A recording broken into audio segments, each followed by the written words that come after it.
Olá, meus amores! Espero que vocês estejam bem. Hoje nós estaremos dando continuidade à nossa aula sobre alimentação. Nossa temática de hoje será o sistema digestório. Estaremos vendo como é que o sistema digestório é composto, quais são os seus órgãos e suas funções. E gostaria de saber se vocês andaram refletindo sobre as duas questões que eu lancei ontem no início do programa. Sobre o que é comer bem e se comer bem é comer só o que eu gosto. Eu quero que vocês estejam enviando para mim essa resposta no meu WhatsApp. Vamos lá ver o sistema digestório? Vem comigo. Então vamos lá, sistema digestório. Aqui nós temos o sistema digestório, certo? A boca, essa parte aqui, com a língua, essa parte aqui é a lateral. Aí nós vemos a faringe, que é essa parte inicial, e o esôfago, que é toda essa estrutura aqui, esse tubo. Depois do esôfago, nós temos aqui o estômago, certo? Aí o estômago vem e começa o intestino delgado. Depois do intestino delgado, ele se conecta com o intestino grosso. Essa partezinha aqui é o reto. E o orifício por onde sai é o ânus. Certo? Nós temos também as glândulas anexas, que são o fígado com a bile, essa partezinha verde é a bile, e essa partezinha amarela é o pâncreas. O fígado vai produzir a bile, que vai servir de emulsificador, é como se fosse um detergente que vai diminuir a gordura no intestino delgado. E o pâncreas, ele vai trazer o suco pancreático, também vai agir no intestino delgado. Então, vamos começar a digestão, que começa na boca. Na boca encontram-se os dentes, que preparam o alimento para a digestão. É importante mastigar bem os alimentos. Então, quando a gente coloca o alimento na boca, é importante que a gente mastigue bem. Tem gente que só faz botar na boca e engolir. Então, isso aí vai dar um prejuízo no processo digestório. Na boca também existem glândulas salivares, que ajudam na quebra dos carboidratos e transformam em bolo alimentar. Então, quando a gente mastiga bem o alimento, que vai se misturar com a saliva, isso vai se transformar no bolo alimentar. Que esse bolo alimentar, ele vai passar para o próximo órgão. Então, nós temos aí a boca, certo? Com a língua e os dentes, que vai servir no primeiro processo da digestão, no processo do digestório. Em seguida, vai vir a faringe e o esôfago. Faringe e esôfago, eles são órgãos distintos, diferentes um do outro, só que eles vão ter o prolongamento. Então, a faringe é situada no final da cavidade bucal. No final da boca, nós temos a faringe. E é um canal comum ao sistema digestório e respiratório. Às vezes, a gente se engasga. Aquele engasgo nada mais é quando o alimento ele entra no nosso sistema respiratório. Às vezes a saliva, então, ele ao invés de passar pelo tubo, certo? Ele entra para o sistema digestório. Na faringe que o alimento passa e se dirige ao esôfago. O esôfago é o canal que liga a faringe ao estômago, que é aquele tubo que eu mostrei a vocês inicialmente. Aqui nós temos o esôfago, essa partezinha aqui é o bolo alimentar. E esse bolo, os músculos, eles vão contraindo e vão empurrando o alimento para baixo, até chegar ao estômago. O estômago é uma bolsa de parede musculosa e sua principal função é a digestão de alimentos proteicos. Lembra das proteínas que nós falamos ontem? A carne, o peixe, as aves. Então, é aí que essas proteínas elas vão ser digeridas. No estômago, produz o suco gástrico, que é um líquido claro, transparente e altamente ácido, auxiliando na fragmentação mecânica iniciada pela mastigação. Então, o suco ele vai ajudar a digerir esses alimentos. Esse suco gástrico ele é muito ácido. Quando ele está com acidez muito elevada, pode ocasionar azia, o refluxo, que o refluxo é voltando, é esse suco gástrico voltando para a nossa região da garganta. E a azia é aquele queima, quando esse suco ele está altamente concentrado. Nós temos aqui o estômago, certo? Ele parece uma bolsa. E aqui nós também temos um estômago, só que com o ácido dentro, o ácido gástrico. Quando ele sai do estômago, ele vai para o intestino delgado. O intestino delgado é um tubo com um pouco mais de 6 metros de comprimento. Se você pegar, porque o intestino delgado ele é todo enroladinho, se você pegar o intestino delgado e esticar ele, ele vai dar mais de 6 metros, pode ser de 6 e até 7 metros. Ele é dividido em 3 regiões, o duodeno, que é a região inicial, que tem cerca de 25 centímetros, o jejuno, que é a parte maior, que tem 5 metros, e o íleo, que tem cerca de 1,5 metro, que é a parte final do intestino delgado, que o intestino delgado vai ter a região pilórica, que é o finalzinho desse hélio, junto com a região pilórica, que vai conectar o intestino delgado com o intestino grosso. Nessa parte vai ter o suco pancreático, essa parte do intestino delgado. É no intestino delgado que nós vamos ter o suco pancreático e a bile. Lembrando que o suco pancreático é produzido no pâncreas e a bile é produzido no fígado. E o suco pancreático, ele vai ter a ação de digerir os carboidratos.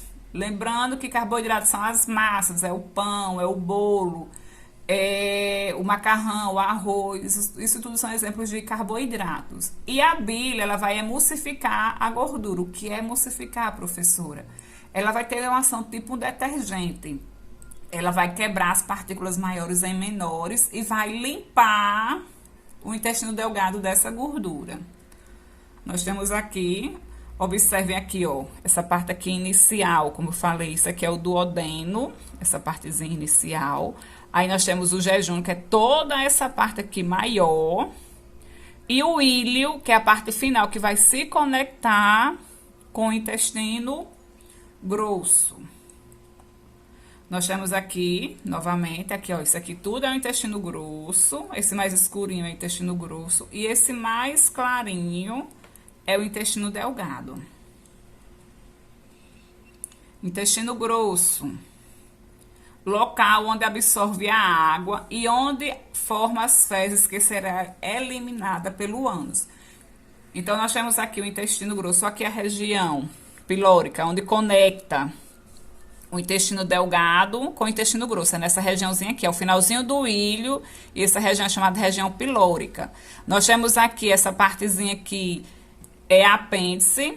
Quando alguém tem alguma dor, apendicite, a doença chamada apendicite, é esse órgão aqui. Ele não tem função de nada, ele não serve para nada. Só para causar doença mesmo. Aí nós temos o intestino grosso, o colo ascendente, porque ele está subindo, transversal, que ele está na transversal, e descendente, que ele está descendo. Aí nós temos essa regiãozinha aqui, é o reto, e o orifíciozinho é chamado de ânus. Então, depois que todo o alimento ele é processado lá no intestino delgado, o que não serve para o nosso corpo, ele vai ser armazenado aí no intestino grosso. Por isso que é aí que se formam as fezes. Aqui nós temos, novamente, aqui conectando, ó, trouxe essa imagem para vocês verem bem direitinho, o finalzinho do íleo conectando a região pilórica com o intestino grosso, que vai eliminar as fezes. Então, por hoje nós terminamos aqui. Qualquer dúvida, caso vocês tenham, vocês podem entrar em contato comigo, que eu estarei à disposição de vocês. Um forte abraço e até a próxima. Oi, turma, tudo bom com vocês? Bem-vindos a mais um encontro. Espero que a gente consiga crescer no nosso conhecimento, né? E hoje a gente vai trabalhar uma das palavrinhas que eu acho importantíssimas para o conhecimento, do ser, né? Se autoconhecer. Mas antes da gente dar a introdução, eu queria que vocês prestassem atenção nessa imagem. Será que essa imagem consegue passar alguma informação ou alguma emoção para vocês? Se sim, ótimo, a gente já começa a entender que você percebe as emoções do outro, né? Muito bom. Né? E a palavra da vez na nossa discussão hoje é empatia. E a empatia, ela vem da nossa capacidade de observar as pessoas, né? E tentar entendê-las um pouco. Mas antes, é interessante que a gente, antes de falar da empatia, entenda o que é apatia, antipatia e simpatia. Né? As 4 T's, né, como a gente diz, porque antipatia, apatia, simpatia e empatia. 3 delas a gente já tem algum convívio, já deve conhecer. por causa do convívio, né? Apatia, geralmente é quando a pessoa está sem energia, cansado, né? Parece que não tem força para fazer nada na vida, né? E a antipatia, ela passa um negativismo tão grande e a pessoa se torna aquela pessoa cheia de ódio, de aversão, parece que tudo é ruim ao redor dela, nada agrada, sabe? É uma situação bem complicada, tudo... Enfim, a gente não tem uma proximidade com essa pessoa, parece que tudo essa pessoa nos afasta. Já na simpatia parece que tem um imã que nos atrai, né? Pela alegria, pela simpatia, como já diz, né? Pela forma de agir com a gente, né? Um sorriso, um agrado, uma atenção diferenciada, né? Então assim, você se sente bem ao lado dessa pessoa, né? Então, depois que a gente diferencia essas 3 tias, a gente vai para o principal, né? Que é a nossa empatia, né? Segundo, é a capacidade de se colocar no lugar do outro. Você tem noção, assim, você conseguir... Quando você colocar no lugar do outro, não é você pegar o seu corpo físico e colocar lá, não, gente. É tentar entender o que a pessoa está sentindo, o que a pessoa está passando, qual o problema dela. Então, é entender. É você entender a situação. Não é você realmente se colocar no lugar, porque a gente não tem essa capacidade. Mas quando fala nisso, é na ideia de você tentar entender o outro. Se colocar é tentar entender o outro. Essa é a melhor parte de você entender, né? Veja que no final diz assim, é a tia que ouve a gente, que entende como a gente está se sentindo. Então, assim, é aquela pessoa que ouve a outra, né? Que escuta e que entende. Tá bom? Vejam, 2 atitudes, escuta e entende. Não precisa de outra coisa para você ter a sua empatia. Mas a gente sabe que tem aquela pessoa que não consegue ouvir nada de ninguém. Tudo é ela que tem a melhor opinião, tudo é ela que tem o melhor a fazer. Então, assim, mudemos essa parte, só nós, e vamos observar também o outro, para a gente se tornar melhor, né? Seguindo aí, antes da gente pensar nisso, você tem que entender que a diversidade de pessoas, de cultura, de costumes, de valores, de tudo que envolve ao nosso redor, ela é enorme.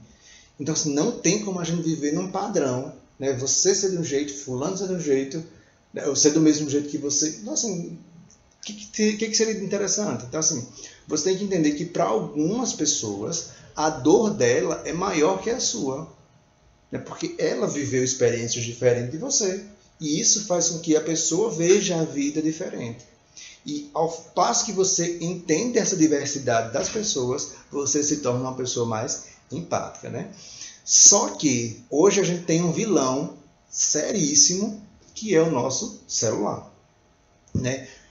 Parece que todo mundo está na palma da nossa mão através da internet, né? Você tem um celular, você tem algo que tem acesso à internet e pronto. Tudo parece estar na palma da sua mão. E são tantas informações, são tantas coisas que vêm desse aparelho que a gente fica meio perdido. Parece que a nossa conexão humana, ela se perde através de uma conexão virtual. É tanto que a relação de tempo que a gente tem hoje, ela é muito corrida. Parece que o tempo foge assim, da gente. Você acha que 1 minuto já passou 10 minutos ao mesmo tempo. Por quê? Porque a gente vive no mundo da informação e tudo gira muito rápido, porque a gente tem a ideia de que tudo está se passando e você está perdendo isso, né? Mas atenção, tenha prioridades. Primeiro, o que você faz para você, né? O que eu faço? Eu paro um tempinho para brincar, ou eu paro um tempinho para estudar, ou eu paro um tempo para conversar com minha mãe, ou para ajudar o meu pai, ou para conversar com um amigo, para ouvir alguém. Então, assim, que prioridades eu tenho para mim nesse mundo tão louco? Né? Que prioridades eu tenho para o outro também? Né? Consciência. Vamos lá. Consciência. Eu tenho que ter consciência que a minha verdade, a minha pessoa, ela é diferente do outro. E por causa disso a gente pode ter conflito? Pode. Mas eu também sei ouvir a pessoa. Será que a pessoa também sabe me ouvir? Então, assim, tenhamos consciência de que o mundo é diverso, que tudo é diferente, que nada é tão igual. Presença. Presença, de fato, é você estar presente na vida das pessoas. Não só presente virtualmente, mas pessoalmente. E aí a presença, quando eu digo assim, presença, você pode estar junto, mas naquela ideia de conversar, de ouvir, né, de bater aquele papo bacana, porque às vezes as pessoas estão tão sobrecarregadas que uma conversa simples, com piadas, com tantas outras coisas, às vezes só o ser ouvido já vale a pena para algumas pessoas. Então, assim, a sua presença é importante para alguém. Então, cada vez que você se faz presente na vida de alguém, você muda a sua vida e você muda a vida de outra pessoa. Então, tenhamos atenção na prioridade, na consciência e na presença, né? Pois só assim a gente vai acabar com essa ideia de que o outro não existe. Porque, gente, a gente pensa tanto em nós, a gente vive tanto no mundo virtual, que o outro parece não existir. E existe. Através de uma tela, né? Então, assim, é difícil a gente perceber isso. Mas, atenção, ouvir e escutar são coisas diferentes. Quando fala em ouvir, é porque a sua orelha, ela capta o som. E quando você escuta, é porque você, de fato, prestou atenção no que a pessoa está dizendo, né? E interessante, você prestar atenção é diferente do que você ouvir, né? Então a gente tem que começar a trabalhar mais essa questão de escutar e de ouvir. Escutemos mais o outro do que ouvir, para a gente ser melhor e viver melhor ao nosso redor. Ao fato que você faz isso, muita coisa começa a mudar. As pessoas começam a mudar até com você. Por que você não pratica isso também? Vamos ver o que acontece? Comece a ter uma nova atitude, né? Por quê, gente? Porque a verdade é diferente. A minha verdade não é a sua verdade, não é a verdade do seu pai, não é a verdade da sua mãe. Ou seja, nossas opiniões, elas são diferentes. E a gente tem que entender que existem opiniões diferentes. E não é porque a opinião do outro é diferente que eu tenho que fazer com que ele tenha a mesma opinião que a minha. Jamais. Essa pessoa tem experiências diferentes da minha, tem cultura diferente da minha, né? Frequenta outros lugares, conhece outras pessoas. Então, assim, a gente é muito diferente. Então, entendamos isso para que a gente se torne melhor ainda, nossa empatia seja super melhorada. Você comece a fazer, escute as pessoas, né? Procure enxergá-las além do que elas são, né? Elas são compostas de valores, de cultura, de religião, de tantas outras coisas. Então, assim, enxergue a pessoa, né? Não, quando eu digo enxergue a pessoa, o que ela tem de essência e não a pessoa física, né? Porque quando você faz isso, você escuta, você se cala para ouvir, você enxerga a pessoa, uma coisa você não deve fazer, julgar.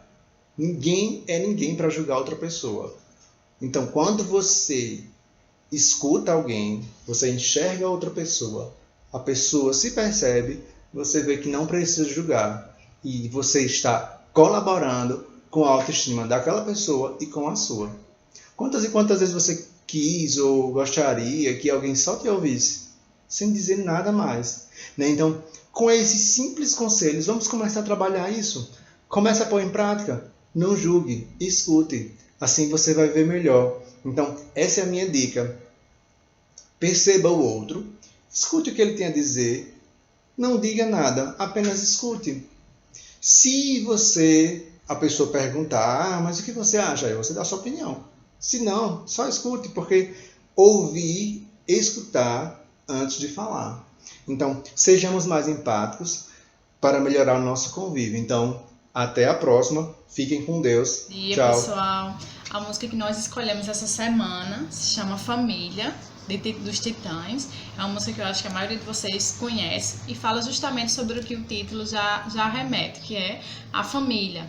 A família, que é esse espaço primeiro que a gente vai conviver, né? Nossa convivência, nossa interação social começa na nossa família, não é isso?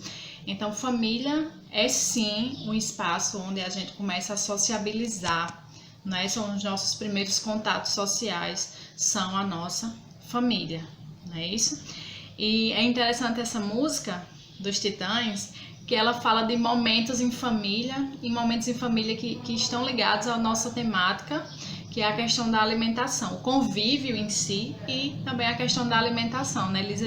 Janta junto todo dia, almoça junto todo dia, então esse tomar café, esse almoçar, esse jantar com a família é o momento que a gente tem à mesa, é um momento de alimentação, mas é também um momento que a gente conversa, que a gente pergunta como foi o dia dos nossos filhos, do nosso pai, da nossa mãe. É um momento que a gente coloca o papo em dia, digamos assim. É uma forma de também ter interação. E essa questão da alimentação também extrapola para as nossas amizades. Quantas vezes a gente não senta com um amigo para lanchar e para conversar? Quantas vezes a gente não sai? Vamos comer uma pizza, vamos comer um filé. Aí em Caicó quase todo mundo gosta de filé, de sair para um açaí. E esse ato de se alimentar acaba sendo também um ato de interação social, uma forma da gente se sociabilizar com outras pessoas. E essa questão da alimentação no Brasil, ela extrapola o campo da alimentação em si, o campo da convivência e chega até a economia. Que ao longo da economia brasileira, desde lá em 1500, 1520, 1530, que a economia brasileira ela tem uma forte ligação com os produtos agrícolas, né? O primeiro grande ciclo, a gente tem o pau-brasil, quando os portugueses chegam aqui, mas a grande economia que vai ser estruturada no Brasil, o primeiro grande ciclo vai ser o ciclo da cana-de-açúcar, né? Então, nossa economia também está atrelada à alimentação, né? Esse ciclo da cana-de-açúcar ele durou aí quase 200 anos, né? Vai de 1530 aproximadamente até final do século 17, quando ele entra em declínio, por alguns fatores externos também, né? E esse açúcar foi escolhido, essa cana foi escolhida para ser plantada no Brasil, porque o Brasil tinha um solo, o Brasil tinha um clima propício à plantação da cana-de-açúcar, que é ali no litoral, né? Um clima quente, um clima úmido, não tem como plantar cana em todos os lugares, com sucesso, né? Então, era uma economia que em 1500, 1600 era extremamente lucrativa, porque o açúcar era uma especiaria fina, era um artigo de luxo lá na Europa, então o lucro que essa economia trazia era imenso, né? E também porque os portugueses, que é quem colonizavam o Brasil, já tinham experiência, eles já sabiam o andar da carruagem em relação à produção de cana-de-açúcar, né? Então esse primeiro ciclo está atrelado à alimentação e o segundo ciclo da economia brasileira também está fortemente ligado à alimentação, que é o plantio do café, ali na zona, principalmente no sudeste, na região de São Paulo e regiões vizinhas, né? Então esse ciclo do café, ele começa no finalzinho do século XVIII, aí 1770, 1780, e adentra ao século XIX. Até 1930 ele estava ainda no auge. Aí em 1930 ele entra em declínio, essa economia, ok? E em relação ao café, o Brasil chegou no ápice, no momento que ele mais produziu café, ele chegou a produzir 50% de todo o café do mundo, ou seja, de todo o café que era produzido no mundo, a metade era produzido e exportado pelo Brasil. Então, a gente vê que até a economia brasileira ela está ligada, de certa forma, à alimentação. Então, eu deixo duas perguntinhas para vocês me responderem aqui pelo YouTube. A primeira é: qual atividade você mais gosta de fazer com seus familiares ou com seus amigos? O que você mais gosta de fazer para sair, conversar com as pessoas que você gosta, né? E a outra pergunta: qual é hoje, não estou falando do passado, estou falando de hoje, o principal produto de exportação do Brasil, né? Vão dar uma pesquisadinha, vão colocar o nome de vocês, a série, a turma, e vão me responder essas duas questões. E eu vou terminar aqui com um texto bem curtinho. Disse isso Hipócrates há 370 anos antes de Cristo. Não tenha planos de saúde, tenha saúde sem planos. Fecha aspas. A prevenção e a cura de praticamente todos os males está no seu alimento, na natureza. Mantenha-se lúcido, alimente-se de uma forma consciente e veja por si próprio as mudanças que isso proporciona em sua vida. Então esse texto tem uma citação de Hipócrates, mas o texto em si é de Emmanuel Becker. E um bom dia para vocês.